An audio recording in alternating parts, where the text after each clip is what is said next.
I had just loosened my tie after my son's wedding, when my daughter-in-law placed a thick folder on the table in front of me. Her voice was calm, too calm. She said this house no longer belonged to me. 3 days. That was all the time she gave my wife and me to move out. I looked down at the papers and saw my son's signature. The ink was still fresh, still warm. That was the moment I understood something very clearly. The wedding I had just attended was not the beginning of a family. It was the end of my silence. Before I go on, if you feel this story is worth hearing, please subscribe to the channel and stay with me until the very end. And leave a comment to let me know where you're listening from. Now, let me tell you what happened right after that. I stood still in the grand hall for a long time after Sarah walked away. The door closed so softly it barely made a sound, but inside me something slammed shut. Not the house, not the property, but an assumption I had carried for many years, that my silence was enough to keep everything intact. Karen stood behind me. She didn't ask anything. We've been married for more than 40 years, long enough to know that in some moments questions only make things worse. All I could hear was the wall clock ticking. That steady rhythm felt familiar, like the sound of the shipyard every morning. Reliable, patient, but this time it sounded like a countdown. I lowered my eyes to the folder Sarah had left behind. New paper, fresh ink, cold, precise language, adjustment of ownership, transfer deadline. Not a single line about family, not a single word about the man who had lived in this house his entire life. I gently closed the folder, not because I agreed, but because I had seen enough. 5 hours earlier, I had been sitting in the front pew of the church. Daniel stood there, back straight, eyes bright, his hand holding Sarah's. I thought I was looking at happiness. I told myself maybe I had been too cautious, too suspicious, and that my generation needed to step back.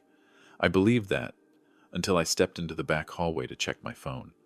I wasn't trying to eavesdrop. I stopped because I heard my name. Sarah's voice then was nothing like it had been during the ceremony. Not soft, not trembling. She spoke fast, sharp, certain.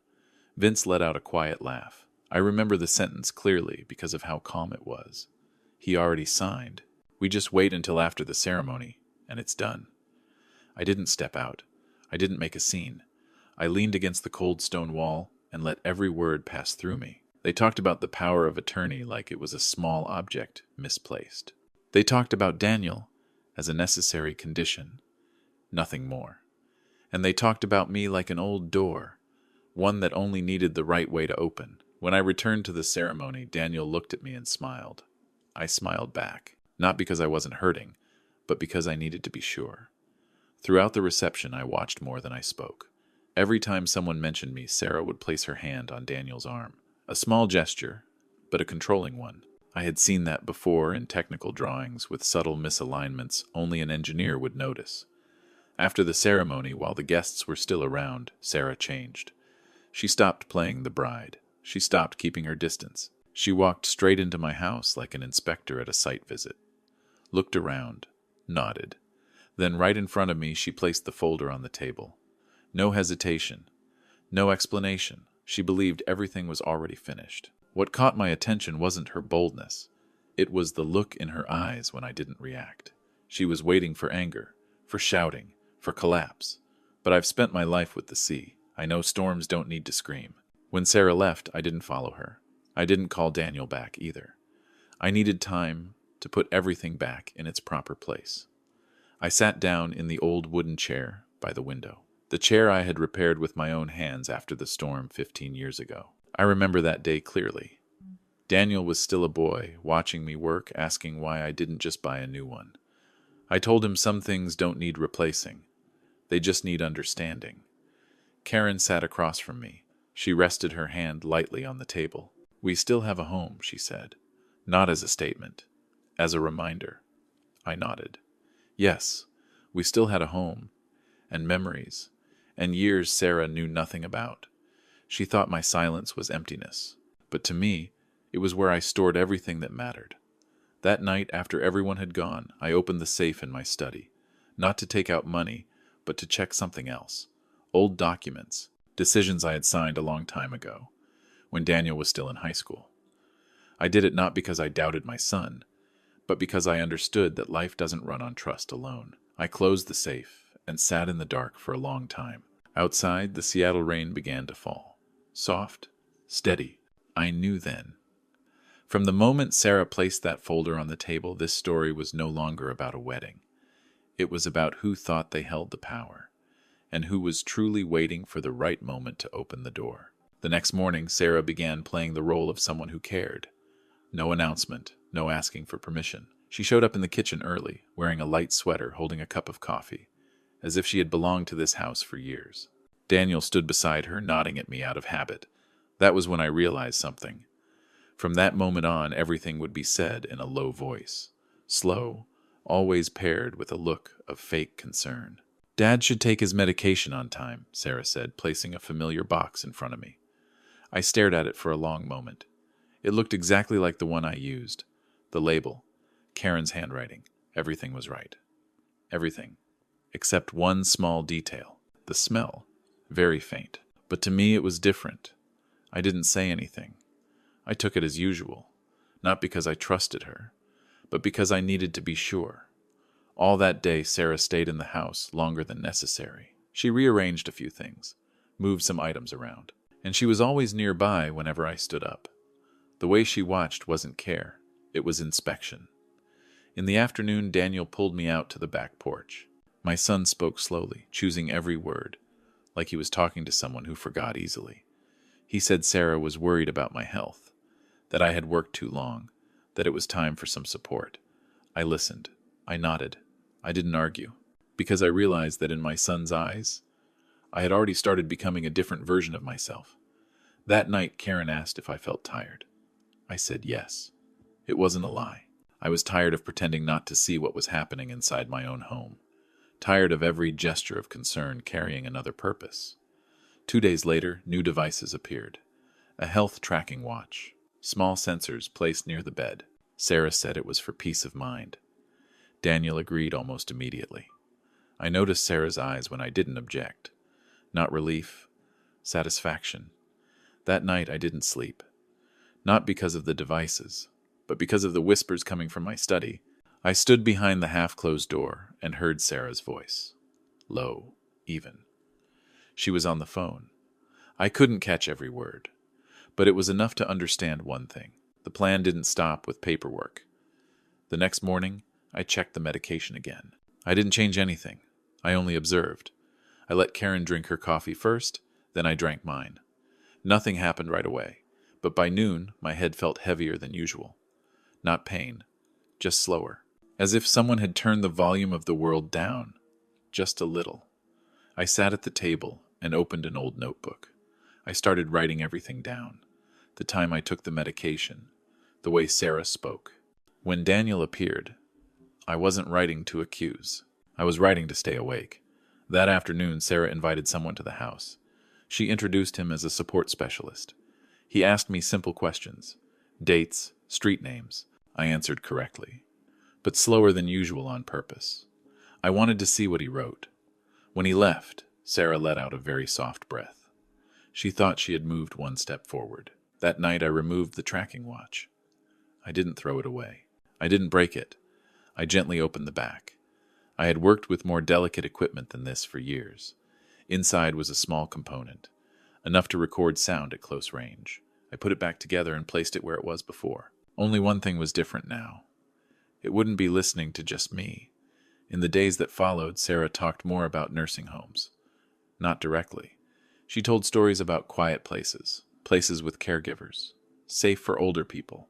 Daniel stayed silent every time. He avoided looking at me. That hurt the most. I didn't push back. I kept writing things down. I kept taking the medication, but I adjusted the dose in my own way. I needed my mind clear enough not to reveal the change. My silence made Sarah more confident. She started speaking louder in the house, started discussing more when she thought I couldn't hear. One evening after Karen had gone to bed, I sat in my study and played back the first recordings. Sarah's voice came through clearly. No editing, no interpretation, just the truth. Bare and exposed. Spoken when she believed she was in control. I sat there for a long time, not to feel pleased, but to prepare. I understood that from this point on, every mistake could be used against me. I was no longer the silent father. I had become living evidence, and I needed to move more carefully than ever. Outside, the rain kept falling. I looked out the window and thought about Daniel. I wasn't angry at my son. I was just sad. And inside that sadness, I knew I had one last thing to do, to make sure my son would not wake up one day inside a story that had already been written by someone else. I didn't tell Karen about the recordings right away, not because I didn't trust her, but because I needed to keep a small pocket of silence in this house. Sarah had begun controlling the atmosphere in every room. Karen only had to look into my eyes to know that something was slipping out of its familiar alignment. A few days later, Vince showed up. Sarah introduced him as an old friend, her voice so gentle it almost sounded harmless. He wore a dark suit, not too new, not too worn, the kind of clothing worn by someone who wants to blend into any room. He shook my hand firmly and looked straight at me, as if checking whether I was still clear enough to remember his face. Daniel was there. My son nodded at Vince without hesitation. I saw that. And something opened up inside me.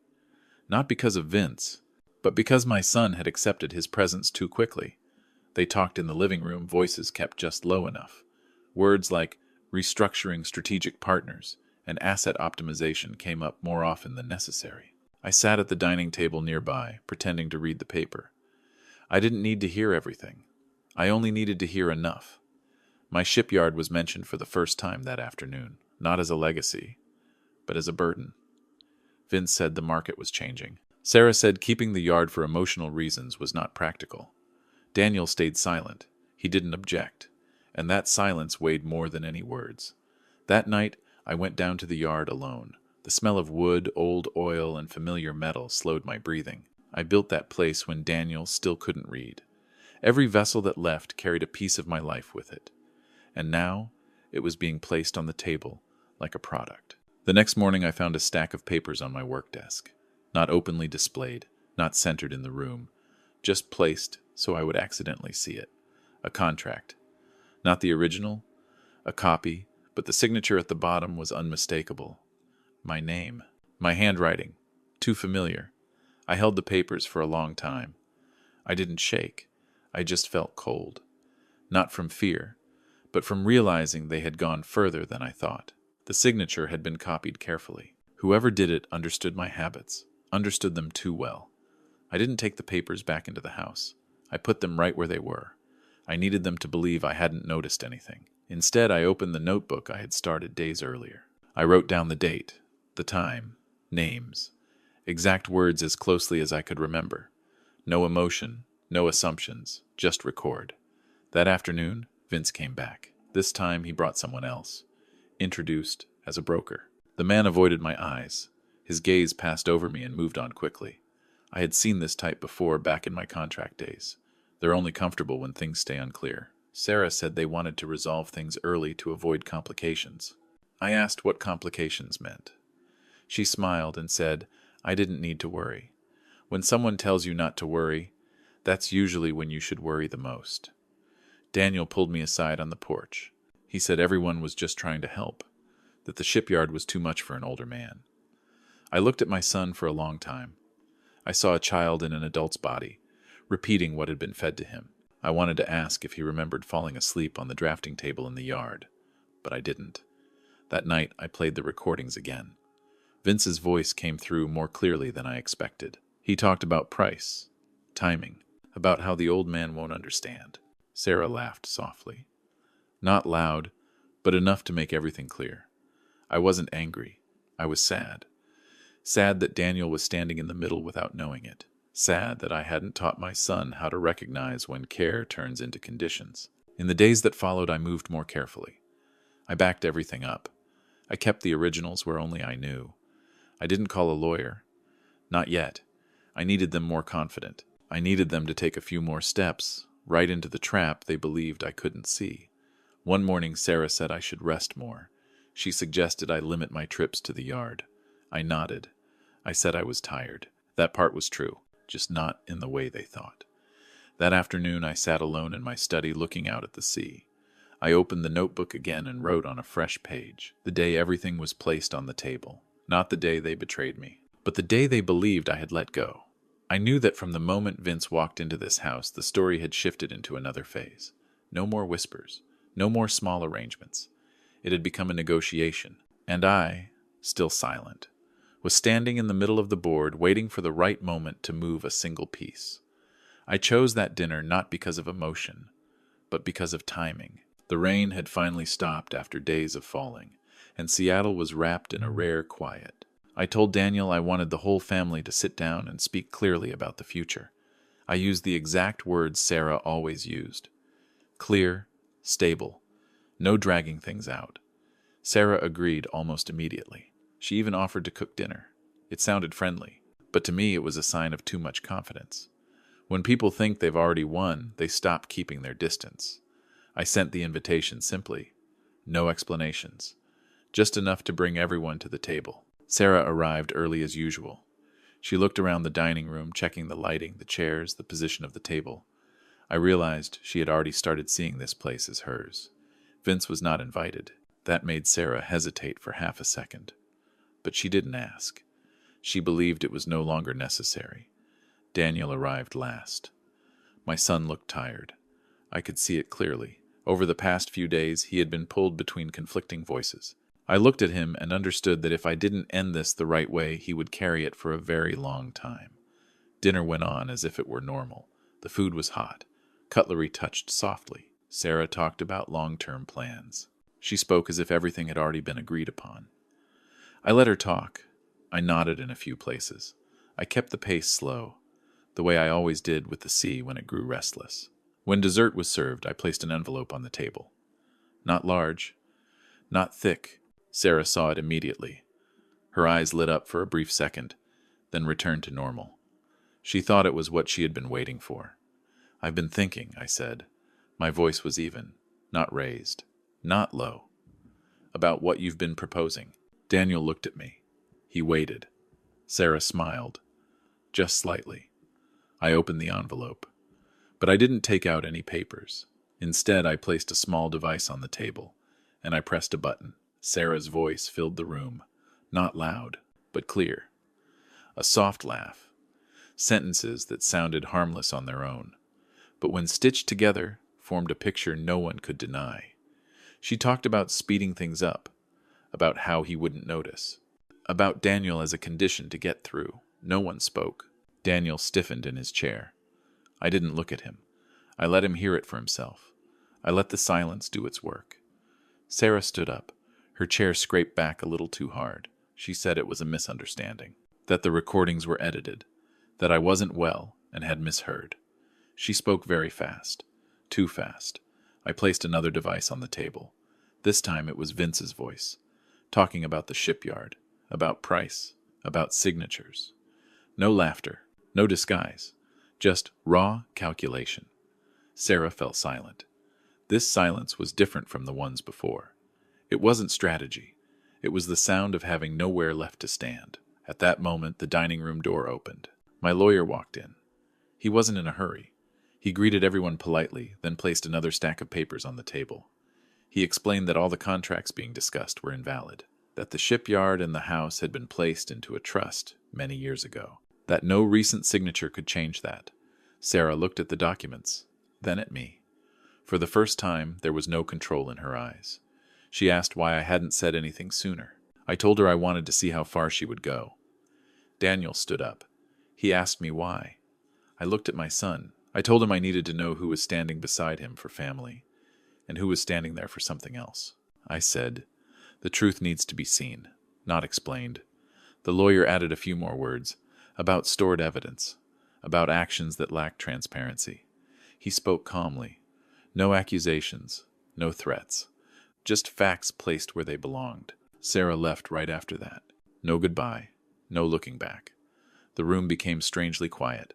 I heard the wall clock again, that familiar rhythm, as if it had never stopped. Daniel sat back down, his head lowered. I didn't say anything more. I knew that from this moment on he needed time. And so did I. I looked out the window. It was fully dark now. The sea outside was completely still. I knew that dinner wasn't the end, but it was the moment when every mask had been placed on the table, and no one could pretend anymore that they hadn't seen them. After that dinner, the house grew quiet in a different way. Not the forced kind of silence, but the kind of space things need to settle. I didn't go to sleep right away. I sat in my study with the lights off, leaving only the glow from the window. The sea was still there, steady and calm, as if it hadn't witnessed anything that had just happened inside this house. The days that followed moved slowly. My lawyer did his part. I didn't need to be present much. The evidence spoke for itself. The recordings, the clumsily copied documents, the signs of interference with medication, all placed where they belonged. I didn't feel happy when I heard everything was being clarified. I just felt lighter, like when the wind finally shifts after days of heavy air. Sarah didn't come back. I heard she was being asked to explain several matters at once.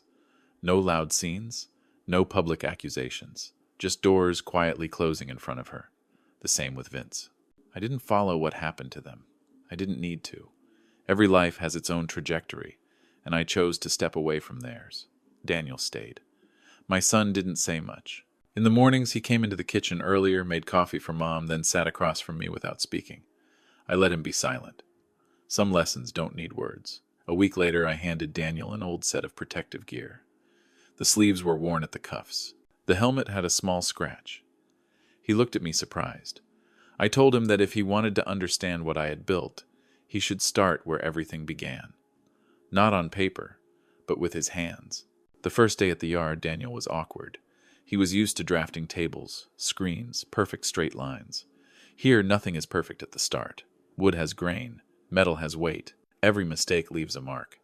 I didn't give many instructions. I just stayed nearby, enough for him to know I was there. Karen came by at noon with a simple meal.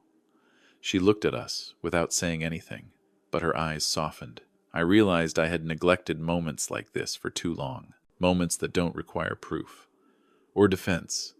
In the days that followed, Daniel began asking questions, not about money, not about ownership. He asked why I chose this type of wood, why a weld needs time. I answered simply. I didn't teach him through lectures. I let him feel it for himself. One afternoon, Daniel stopped working and said he was sorry. Not loudly, not dramatically, just a simple sentence. I nodded. I didn't say everything was fine. I said things were moving in the right direction. For me, that was enough. As for the assets, I kept my decision. The trust stayed as it was. I didn't use it to punish. I used it to protect the yard, the house. And Daniel, from rushed choices in the future, he understood that slowly. But I could see that he did. One rare, clear morning, I walked out to the shore. No phone, no notebook. I stood there listening to the waves, and realized I wasn't waiting for anything anymore. Not for an apology, not for recognition. I had taken back the most important thing, the right to be at peace in my own life. That evening, we ate dinner together. No talk of the past, no big plans, just small stories. Karen talked about the garden. Daniel talked about a detail in the yard he finally got right after many mistakes. I listened, and I felt myself smile, quietly. Before going to bed, I opened the window in my study. The sea wind came in carrying that familiar scent of salt. I thought about that wedding, about the folder placed on the table, about the silence that had once been mistaken for weakness. I understood then. Silence is only dangerous when it hides the truth. But when silence waits for the right moment to speak, it becomes strength. This story doesn't end with a victory. It ends with a return to values that can't be signed away, a return to work, to responsibility, to family in its truest sense. I closed the window, turned off the light, and for the first time in a long while, I slept a full, peaceful sleep. If you stayed until the end of this story, thank you. If it gave you something to think about, please tap like to support it. Subscribe to the channel so you don't miss the next stories, and share it. If you believe someone else needs to hear this, the lesson I took from all of this is simple. Money can change many things, but it can't replace kindness, honest work, or responsibility to family. And silence is not always weakness. Sometimes, it's how we hold on to what truly matters. Thank you for listening.